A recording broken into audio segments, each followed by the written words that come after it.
और चलिए आगे बढ़ते हैं। दिल्ली शराब घोटाले में सीबीआई की जांच तेज हो गई है। मनीष सिसोदिया घर से बैंक के लिए निकले, पीएनबी में लॉकर की जांच करेगी सीबीआई। तो अब सीबीआई की जांच तेज और इसीलिए अब मनीष सिसोदिया घर से बैंक के लिए निकले और अब पीएनबी में जो लॉकर है उसकी जांच सीबीआई के द्वारा की जाएगी। दिल्ली शराब घोटाला जिस पर घिरे हुए हैं मनीष सिसोदिया और लगातार आप पार्टी कह रही है कि गलत उसे घेरा जा रहा है और उसके बाद बीजेपी पर कई आरोप भी लगाए कि खरीद फरोख्त की जा रही है, लेकिन सीबीआई लगातार इसको लेकर जांच कर रही है और अब पीएनबी में जो लॉकर है उसकी जांच भी की जाएगी। सीबीआई ये जांच करेगी। दिल्ली शराब घोटाले में सीबीआई की जांच तेज होती हुई।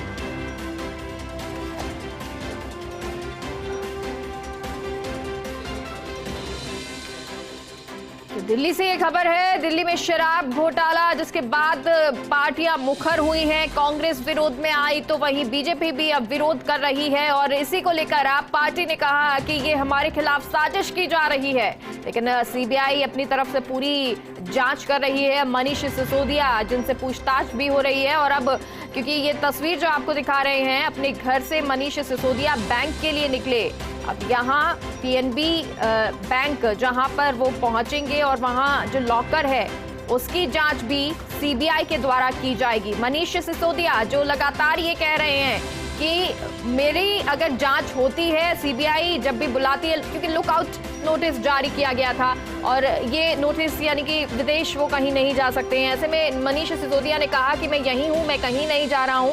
अगर जांच होती है, पूछताछ के लिए बुलाया जाता है तो मैं आगे भी सहयोग करूंगा और अभी भी पहले भी मैंने सहयोग किया है। और अब बैंक के लिए मनीष सिसोदिया निकले।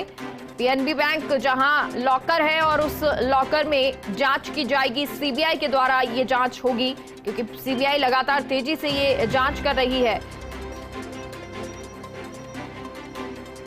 तो दिल्ली शराब घोटाला जिसमें मनीष सिसोदिया से पहले भी पूछताछ और अब एक बार फिर से जांच तेज करती हुई सीबीआई नजर आ रही है।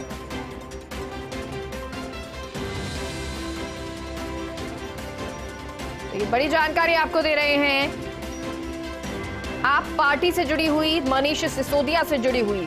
दिल्ली शराब घोटाले में सीबीआई ने जांच तेज कर दी है और अब मनीष सिसोदिया जिनकी तस्वीर आपको दिखा रहे हैं वो अपने घर से बैंक के लिए निकले।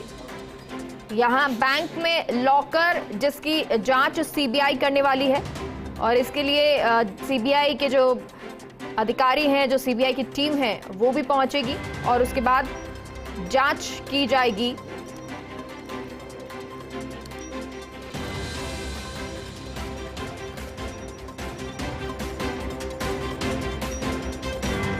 तो आपको बता दें, पुरानी शराब नीति की तुलना में आबकारी मंत्री मनीष सिसोदिया नई नीति लेकर आए थे और अब इस मामले में घोटाले के दावों के बीच जांच एजेंसी ने यह दावा भी किया कि नई नीति से शराब विक्रेताओं को रिटेल मार्जिन में 989% का इजाफा हुआ है। शराब कारोबारियों को फायदा और सरकार को नुकसान हुआ है।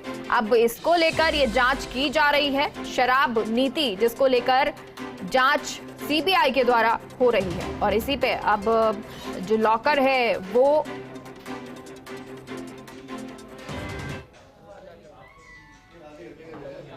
बता रही है कि उनका कहना है से हमारी बात है कि सांसद क्यों नहीं आ सकते। मुझे लगता है उन्होंने ऐसा तो नहीं कहा ना कि बीजेपी के सांसद नहीं आ सकते। किसी सांसद नहीं आ सकते, हमारे सांसद भी नहीं आ सकते। देखिए, विधानसभा में प्रोटेस्ट चल रहा है, विधायक बैठे हैं, उनके भी विधायक बैठे हैं। अगर मान लीजिए इस तरह से लोगों का आना जाना होगा, सिक्योरिटी का भी इशू है, अब ये विधानसभा को इंश्योर करना होता है, तो मुझे लगता है कि हर बात पे आप अपनी प्रोटेस्ट कर लो, हर बात पे कुछ तर्कसंगत बातों करो तो मुझे समझ में आती है। तो विजेंद्र गुप्ता ऐसी उलूल जुलूल बातें कर रहे हैं, फ्रस्ट्रेट हो चुके हैं, उनको पता चल रहा है कि किस तरह से दिल्ली की जनता उनको नफरत कर रही है। तो मुझे लगता है कि ऐसी उलूल जुलूल बातें करते हैं, मुझे लगता है ये अच्छा फैसला है, क्योंकि अगर दोनों पार्टियों के, अगर मान लीजिए हमारे भी सांसद हैं, हमारे राष्ट्रवाद सांसद हैं, तो अगर उस इस तरह से आना जाना शुरू हो जाएगा तो फिर भीड़ लग जाएगी, सिक्योरिटी थ्रेट हो सकता है। तो मुझे लगता है कि अच्छा फैसला, इस फैसले का मैं स्वागत करता हूँ। आप लोग लगातार कल से यहाँ पे धरने पे बैठे हैं, पूरी रात धरने पे रहे, अब असेंबली थोड़ी देर में रिज्यूम होगी, तो क्या यहीं से असेंबली में जाएंगे? हाँ बिल्कुल बिल्कुल, हम यहीं से असेंबली में जाएंगे और यहीं हम बैठे रहेंगे और तब तक रहेंगे जब तक विनय सक्सेना जी की इस्तीफा नहीं होता है, उनकी जांच की इंश्योरेंस नहीं मिलता। कोई नहीं कि आपका भी कर लेंगे। आप चीफ व्हिप हैं। तो ये धरने पर बैठे हुए हैं और उसके बाद कह रहे हैं कि जब तक हमारी मांग जो है वो नहीं मांगी जाएगी तब तक हम यहीं रहेंगे और यहीं से असेंबली भी जाएंगे।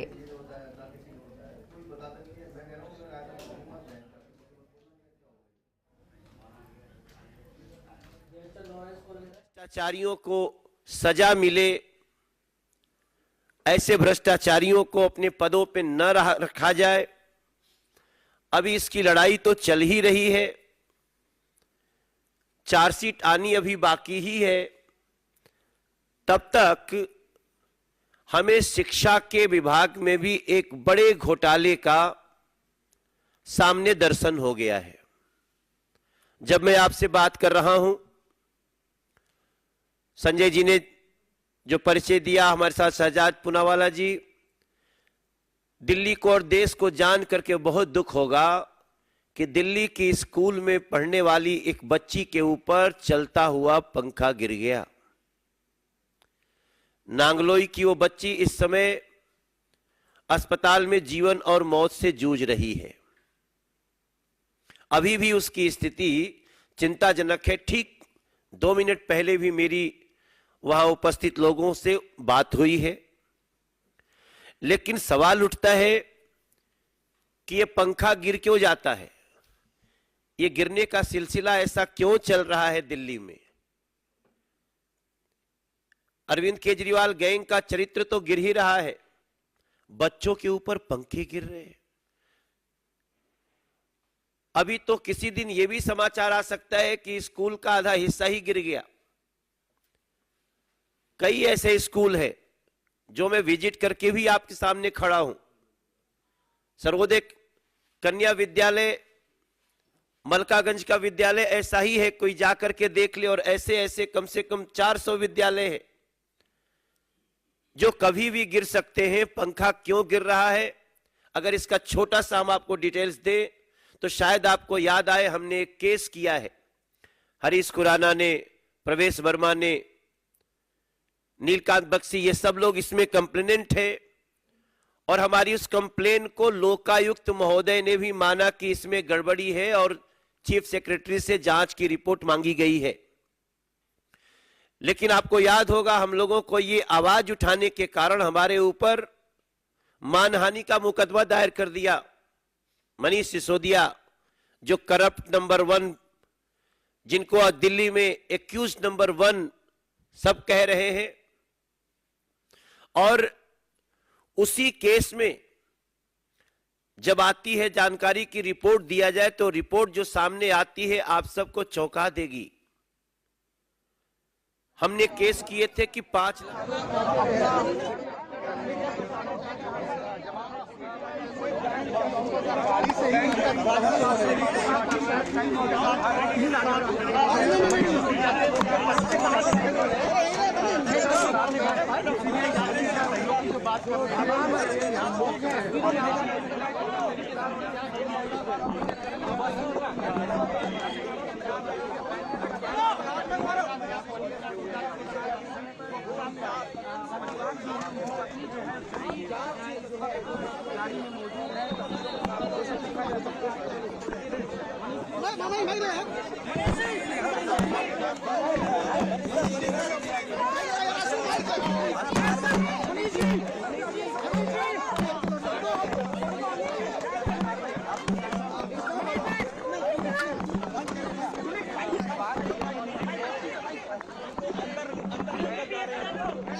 पहुंचे हैं मनीष सिसोदिया और मीडिया ने बातचीत करने की कोशिश जरूर की, लेकिन मनीष सिसोदिया बचते हुए नजर आए।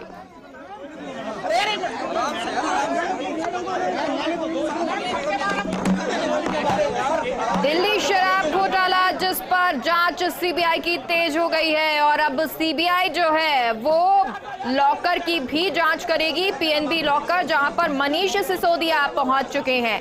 ईडी के द्वारा भी कई सवाल जवाब किए गए और जांच एजेंसियां जो ये कह रही हैं कि कई घोटाले हुए हैं, दस्तावेज इसमें सामने आए हैं, बीजेपी लगातार हमलावर है, कह रही है हजारों करोड़ का ये घोटाला है, लेकिन अब घोटाले की परत दर परत खुलती जाएगी। वहीं एमएलए आपके धरने पर बैठे हैं विनय सक्सेना, जिनकी इस्तीफे की वो मांग कर रहे हैं। लगातार एलजी के खिलाफ एमएलए आपके नजर आ रहे हैं।